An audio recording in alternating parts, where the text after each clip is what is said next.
Captain Jake Morrison stood on the bridge of the UES Valiant, watching the stars through the main viewport. His ship was small compared to the massive alien vessels that ruled the galaxy, but it was home. For 3 years, he had been patrolling the outer colonies, protecting human settlers from raiders and keeping watch for threats. The year was 2387, and humanity had been part of the galaxy for 50 years now. When humans first met aliens, they thought it would be wonderful. They imagined trading knowledge, sharing cultures, and exploring the stars together. Instead, they found themselves at the bottom of a very old and very rigid system. The Galactic Confederation controlled everything.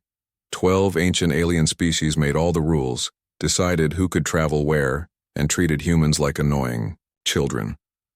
Humans were allowed to exist, but only in small numbers and only in designated areas. They could not expand beyond certain boundaries. They could not build large fleets. They could not question the way things worked. Jake's communication officer, a young woman named Beth Taylor, turned to him with a worried expression. "Captain, we're getting an urgent message from Earth Command. Admiral Carter wants to speak with you immediately." Jake nodded and walked to his private quarters.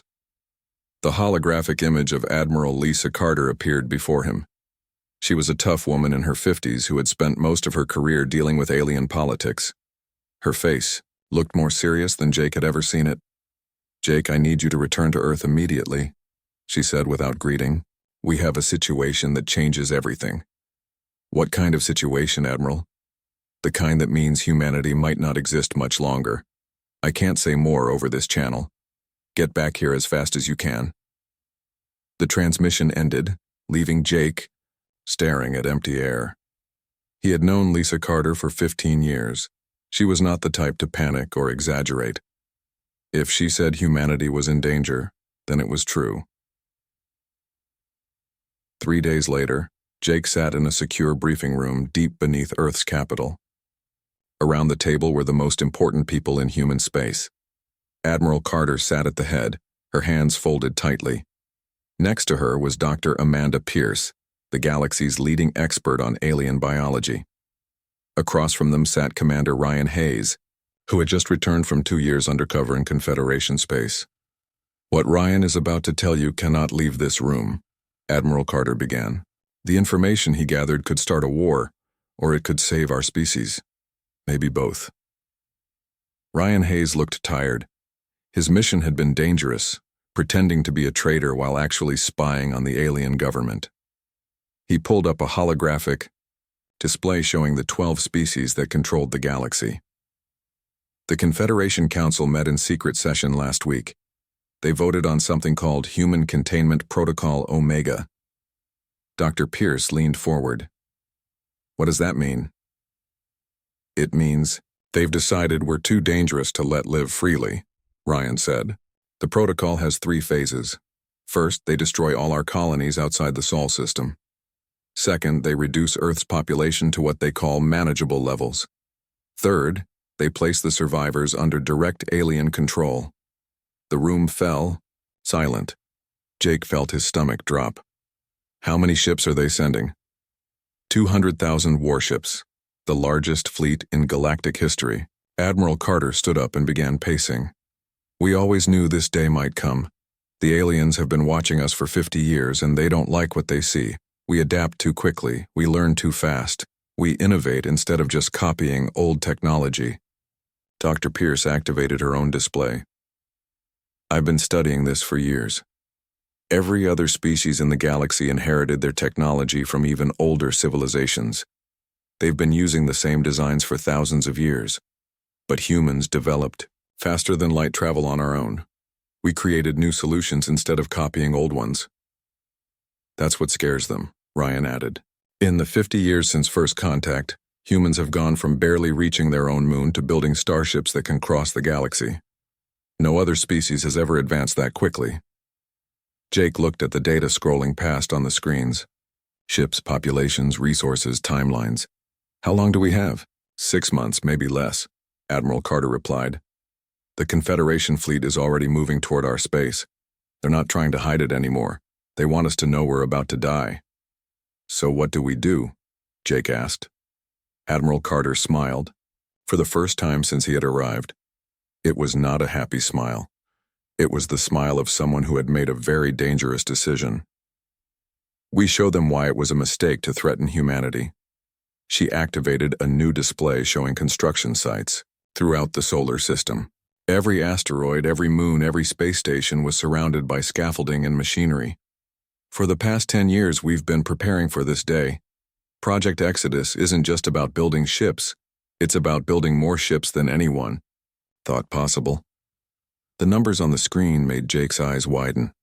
Shipyards on Mars, construction platforms around Jupiter, mining operations in the asteroid belt, all working at maximum capacity. How many ships are we talking about? 900,000, Admiral Carter said calmly. The room erupted. Dr. Pierce gasped. Ryan Hayes started laughing, though it sounded more like hysteria than humor. Jake just stared at the numbers, trying to process what he was seeing. That's impossible, he finally said. Is it? Admiral Carter asked. We've been using every resource in the solar system. Every human settlement has been contributing. We've automated most of the construction using AI systems that no other species has been able to develop. We've designed ships that can be built quickly using standardized parts. Dr. Pierce was studying the technical specifications. These aren't just fighters. I see destroyers, cruisers, even dreadnoughts. Every class of ship, Admiral Carter confirmed. From single-pilot fighters to massive command vessels. Some are built for speed, others for firepower, still others for support roles. But they all have one thing in common. What's that? Jake asked. They're all crewed by humans who have nothing left to lose. Ryan Hayes had stopped laughing. The aliens think they're facing a primitive species with a few dozen ships. They have no idea what's coming. Admiral Carter turned to Jake. That's where you come in.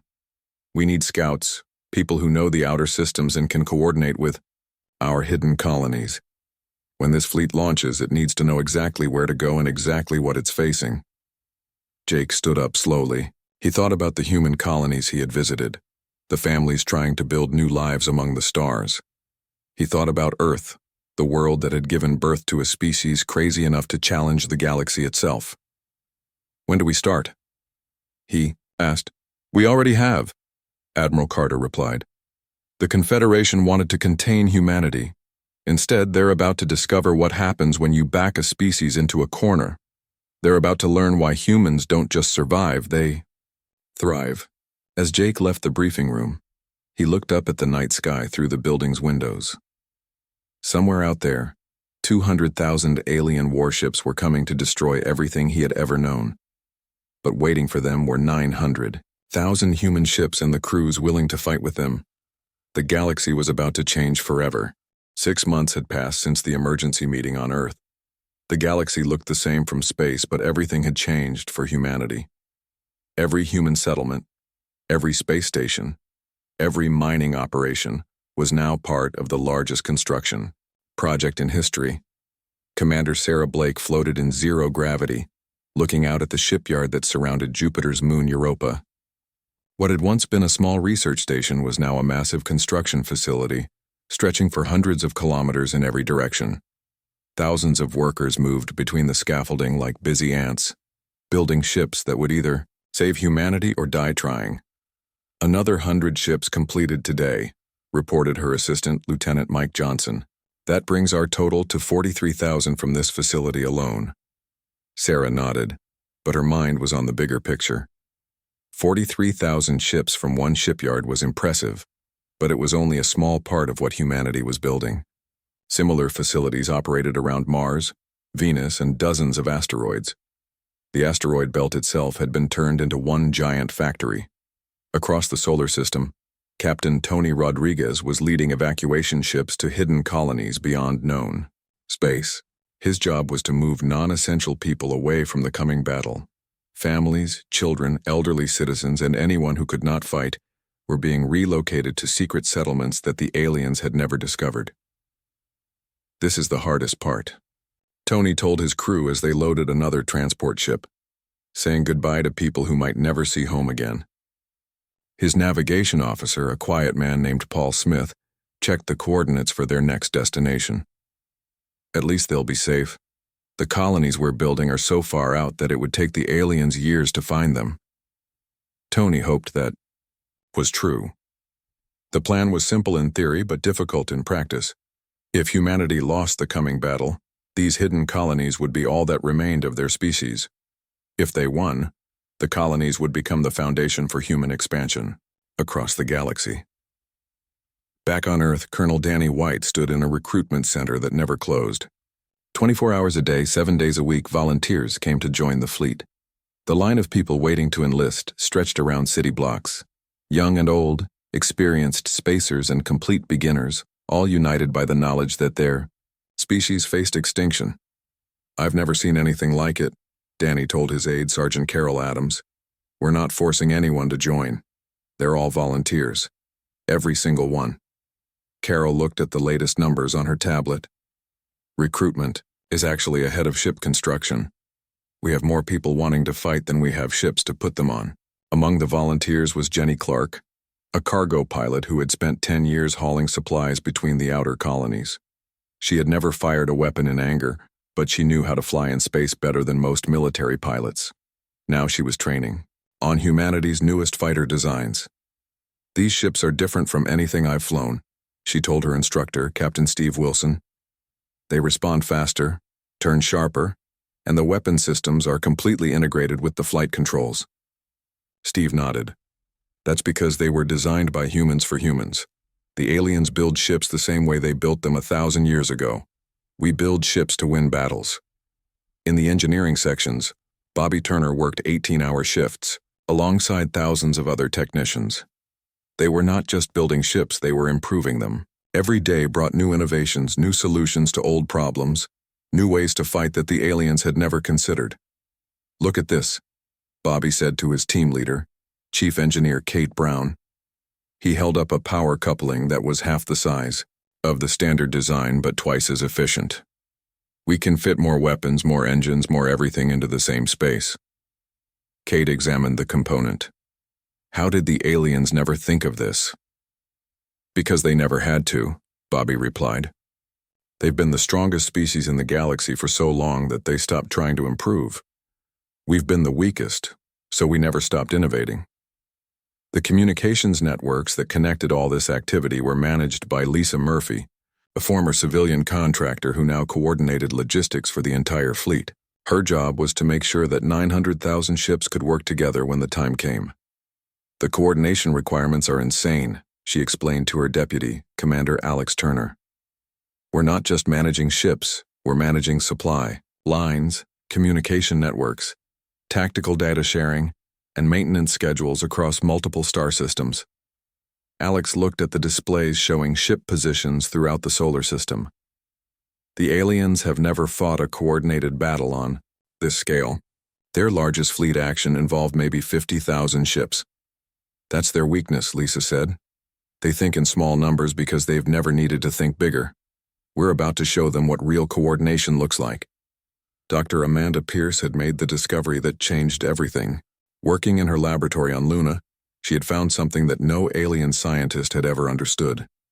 Humans could interface directly with artificial intelligence systems in ways that other species could not.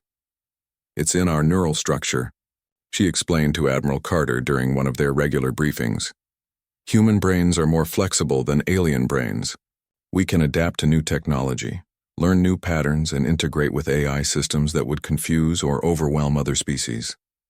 Admiral Carter studied the test results. "What does this mean for our ships?" "It means that human crews can coordinate in real time across the entire fleet.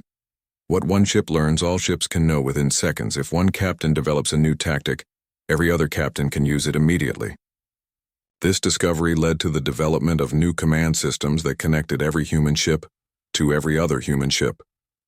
The aliens had individual vessels that barely communicated with each other. Humans were building a fleet that thought and acted as one massive organism. Captain Jake Morrison returned from his scouting missions with intelligence that gave everyone hope. The Confederation fleet was powerful, but it was also predictable. They used formations that had not changed in centuries, tactics that had won battles against species that no longer existed. "They're overconfident," he reported to the War Council. "They think their technology and experience make them invincible. They have no idea how to fight an enemy that doesn't follow the old rules." Admiral Carter studied the tactical analyses. "Their ships are individually superior to ours. Their weapons are more powerful. Their shields are stronger. Their crews are more experienced. But they're not more adaptable," Jake pointed out. "And they're not more determined. Every human in this fleet is fighting for the survival of their species. The aliens are fighting to maintain their comfortable position at the top of the galaxy." As the months passed, the fleet grew larger and more capable. War games were conducted using thousands of ships at a time.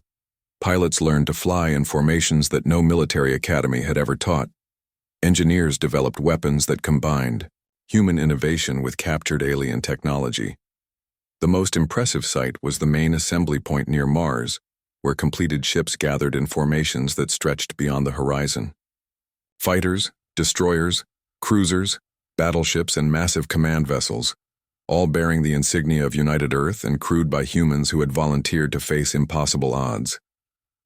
Sarah Blake watched from her command ship as the 900,000 vessel completed its final systems check. Around her, the largest fleet in galactic history prepared for a battle that would determine whether humanity survived or became extinct. "All ships report ready for combat operations," Mike Johnson announced. Sarah looked at the tactical display, showing their enemy approaching. 200,000 alien warships confident in their superiority, unaware that they were about to face something the galaxy had never seen before. "Then let's show them what humans can do," she said. The Confederation fleet arrived at the edge of human space like a storm cloud blocking out the stars. 200,000 ships moved in perfect formation, their hulls gleaming with the authority of 12 ancient civilizations. They had come to end humanity's brief story in the galaxy. Admiral Zeftar commanded the fleet from his flagship, a massive vessel that had seen 1,000 battles across the centuries. He was a member of the Corvani species, tall and thin with silver skin that reflected his confidence. To him, humans were insects who had somehow learned to build starships. This mission would be quick and easy. "Contact the human leadership," he ordered his communications officer. "Give them one chance to surrender before we begin the cleansing." On Earth, Ambassador Marcus Young received the alien transmission in the same secure facility where humanity's war plans had been born. He was an old man who had spent 30 years trying to find peaceful solutions to galactic problems. Today he knew that peace was no longer possible. The holographic image of Admiral Zeftar appeared before him, speaking in the common galactic language that all species were required to learn. "Humans of Earth, you have been judged dangerous to galactic stability. Surrender now and some of you will be allowed to live under proper supervision. Resist, and your species will be completely erased." Marcus stood slowly, feeling the weight of representing all humanity in this moment. "Admiral, humanity rejects your ultimatum.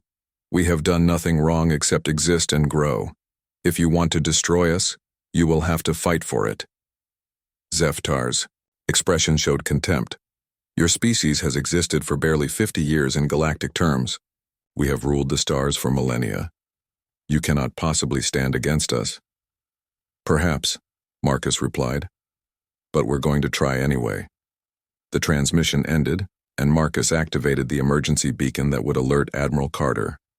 Across human space, the message went out on every frequency. The war had officially begun. Admiral Lisa Carter stood on the bridge of her flagship, the UES Defiance, watching as her communications officer, Lieutenant David Ross, coordinated with the rest of the fleet. Around her, the bridge crew moved with calm efficiency. They had trained for this moment for months, but now that it was here, everything felt surreal. "All fleet commanders report ready," David announced. 900,000 ships in position and awaiting orders." Lisa looked at the tactical display showing both fleets. The aliens were arranged in traditional battle formations that looked impressive but had not changed in centuries. The human fleet was scattered across multiple star systems, hidden behind planets and asteroids, waiting for the signal to reveal themselves. Captain Jake Morrison led the advance guard of 50,000 ships positioned near the outer colonies. His job was to make first contact and gather intelligence on how the aliens actually fought. He knew it was dangerous, but someone had to test their defenses. "All right, people," he announced to his fleet over the communication network. "Remember, we're not trying to win this battle. We're trying to learn everything we can about how they fight so the main fleet can destroy them." His tactical officer, Commander Helen Parker, watched the alien formation approaching.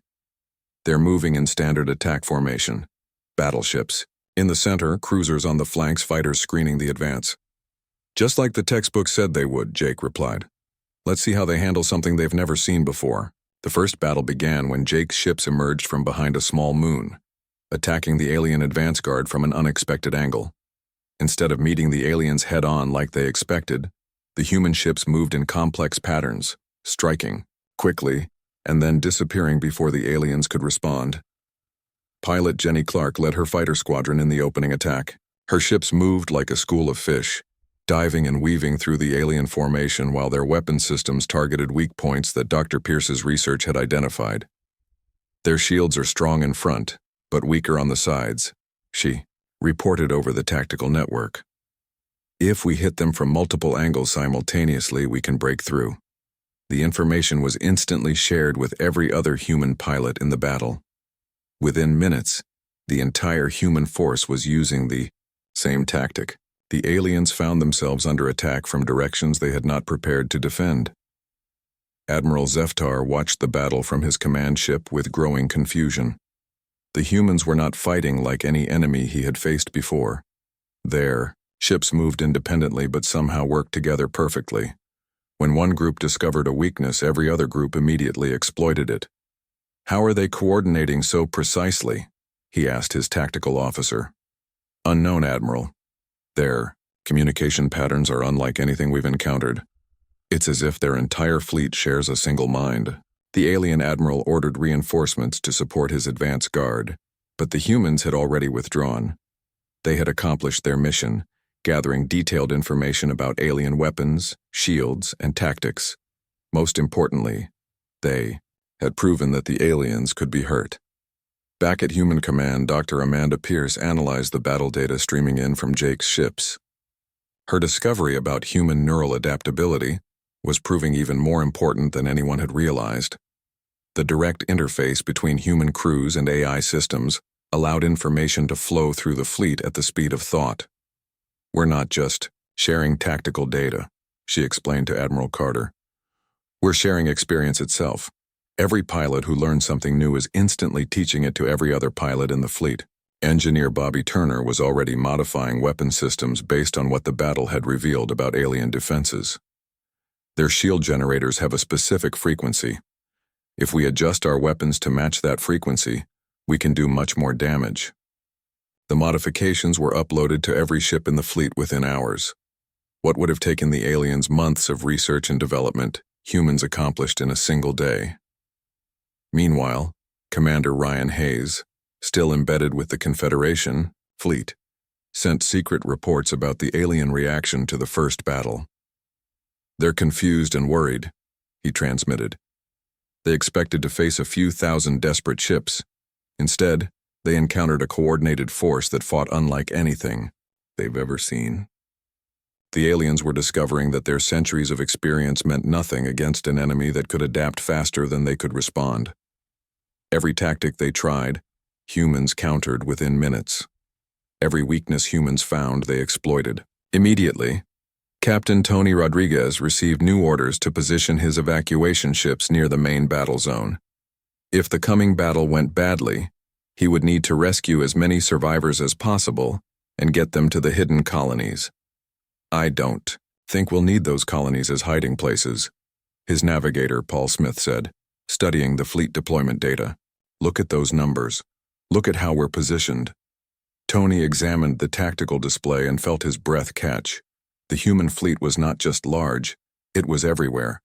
Ships emerged from hiding places throughout multiple star systems, converging on the alien fleet from every possible direction. Admiral Carter gave the order that changed galactic history. "All ships execute Operation Prometheus.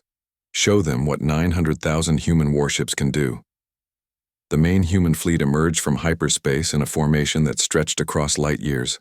Fighters, destroyers, cruisers, battleships, and massive command vessels, all moving with perfect coordination toward the alien fleet that suddenly looked very small and very alone. Admiral Zeftar stared at his displays in disbelief. This is impossible. No species has ever fielded such numbers. His communication officer's voice was shaking. Admiral, we're detecting 900,000 human vessels. Repeat, 900,000. For the first time in his long military career. Zeftar felt fear. The galaxy was about to witness something that had never happened before. A young species was challenging the established order not with superior technology or ancient wisdom, but with pure determination and numbers that defied all expectations. The battle that would determine the future of the galaxy was about to begin. The battle that followed became known throughout the galaxy as the Hour of Silence. For 60 minutes, 900,000 human ships fought 200,000 alien vessels in the largest space battle in galactic history. During that hour, every other species in the galaxy stopped what they were doing and watched their sensors in stunned amazement. Captain Jake Morrison led the first wave of attacks, his 50,000 ships striking the alien flanks while the main human fleet surrounded the Confederation forces. His tactical officer, Commander Helen Parker, coordinated with ships across multiple star systems as if they were all in the same room. Enemy battleship formation breaking apart, she reported. They're trying to regroup, but our fighters are too fast. Jake watched as pilot Jenny Clark's squadron weaved through the alien lines like dancers, their ships moving in patterns that seemed impossible, but somehow worked perfectly. The aliens fired massive weapons that could destroy planets, but they could not hit targets that moved like living things instead of machines. Admiral Lisa Carter commanded the battle from her flagship, but she was not giving orders in the traditional sense. Instead, she was coordinating the thoughts and actions of 900,000 crews who were all connected through Dr. Amanda Pierce's neural interface system. Sector 7 needs support, came a report from Captain Tony Rodriguez, who was leading flanking maneuvers around the alien rearguard. Sector 12 has extra ships, replied Commander Sarah Blake from her position near the main battle line. Within seconds, ships were moving to reinforce weak points and exploit opportunities. The human fleet flowed like water, always moving to where it was needed most. The aliens had never seen anything like it. Admiral Zeftar watched his carefully planned formations crumble as human ships appeared from directions that should have been impossible. His 200,000 vessels were powerful, but they fought as individual units while the humans fought as a single organism. How are they doing this? He demanded of his tactical staff. We believe they have developed some form of instantaneous communication, his science officer replied. Every ship in their fleet knows what every other ship is doing at all times. The alien admiral realized he was not fighting a fleet, he was fighting a force of nature. But it was too late to retreat. The human ships had surrounded his forces completely. Communications. Officer Lisa Murphy coordinated attacks across dozens of sectors simultaneously. Her job was to make sure that every human ship knew where it needed to be and what it needed to do. The coordination requirements were enormous, but the neural interface system made it possible. Group Alpha moved to support the attack on the enemy command ship, she transmitted. Group Beta, prepare for boarding operations on disabled vessels. The information flowed instantly to every ship that needed it. Captains made decisions based on perfect knowledge of the entire battlefield. It was like playing chess when you could see every piece on the board while your opponent was blindfolded. Colonel Danny White led the boarding parties that captured alien vessels during the battle. His troops moved through alien corridors that had been designed for different species, adapting quickly to unfamiliar environments while the aliens struggled to understand human tactics. These ships are incredible, he reported after capturing a Confederation cruiser. Their technology is advanced, but it's also inflexible. Everything is designed to work one specific way. Engineer Bobby Turner was already studying the captured alien systems, reverse engineering their technology even while the battle continued. Look at this power system, he told his team. It's more efficient than ours, but it can't be modified. Our systems are weaker individually but much more adaptable. The turning point came when Jenny Clark's fighter wing managed to penetrate the defenses of the alien flagship. Her small ships should not have been able to get through the massive vessel's shields, but they had learned to work together in ways that multiplied their effectiveness. "This is Jenny Clark to all units," she transmitted as her fighters swarmed around the enemy command ship. "We found a way inside their main defenses. Uploading attack pattern now." Within minutes, every human fighter in the battle was using the same technique. The aliens found their most powerful ships under attack by swarms of small vessels that moved like angry insects, impossible to target but deadly in groups. Dr. Amanda Pierce monitored the battle from her laboratory, watching as her discovery about human neural adaptability changed the course of galactic history. The aliens had superior technology, but humans had superior cooperation. "They're learning faster than they're dying," she reported to Admiral Carter. "Every ship we lose teaches the rest of the fleet how to avoid the same fate. Every alien weakness we discover is immediately exploited by the entire fleet." The psychological effect on the alien forces was devastating. They had come expecting to fight primitive humans with inferior technology. Instead, they faced an enemy that seemed to anticipate their every move and counter their every strategy. Commander Ryan Hayes, still aboard an alien vessel, reported the growing panic among the Confederation crews. "Their communications are full of confusion and fear," he transmitted secretly. "They've never fought an enemy that adapts this quickly." As the battle progressed, it became clear that the humans were not just winning, they were completely dominating. The alien fleet, despite its individual superiority, could not match the coordination and adaptability of the human forces. Captain Tony Rodriguez led the final assault that broke the alien formation completely. His ships surrounded the remaining Confederation vessels, forcing them to surrender or face total destruction. Ambassador Marcus Young's voice broadcast across the battlefield on all frequencies. "Admiral Zephytar, your fleet is defeated. Surrender now and your crews will be treated according to galactic law. Continue fighting, and none of you will survive." The alien admiral looked at his tactical displays, seeing his proud fleet scattered and broken. Less than half of his ships remained operational while the human fleet had barely been damaged. It was the most complete military defeat in galactic history. "I surrender," he transmitted, his voice carrying the weight of a civilization's fall from power. The aftermath of the battle changed everything.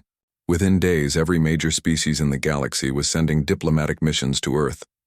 The Confederation, broken and humbled, withdrew to their core worlds and never again threatened human expansion.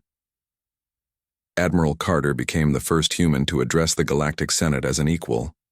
Her speech was broadcast throughout known space, marking humanity's emergence as a major galactic power. "We did not seek this war," she told the assembled representatives of dozens of species. "We wanted only to exist and grow among the stars. But when threatened with extinction, we showed that humanity will not go quietly into the dark." The galaxy learned that day why evolution had favored cooperation and innovation over stagnation and control. The species that had ruled for millennia discovered that their time was ending, replaced by a younger civilization that fought not for conquest, but for survival. Captain Jake Morrison found himself exploring new sectors, not as a desperate refugee, but as the herald of humanity's age among the stars. The hidden colonies that Captain Tony Rodriguez had established became the foundation for human expansion across the galaxy. Construction began on humanity's first galactic starbase, with an inscription that would be remembered for centuries. Built by 900,000 ships and the courage to use them, the galaxy had frozen in shock when humanity launched its impossible fleet. Now it would have to learn to live in a universe where humans were no longer the newest species, but one of the most powerful. The age of human expansion had begun and nothing would ever be the same.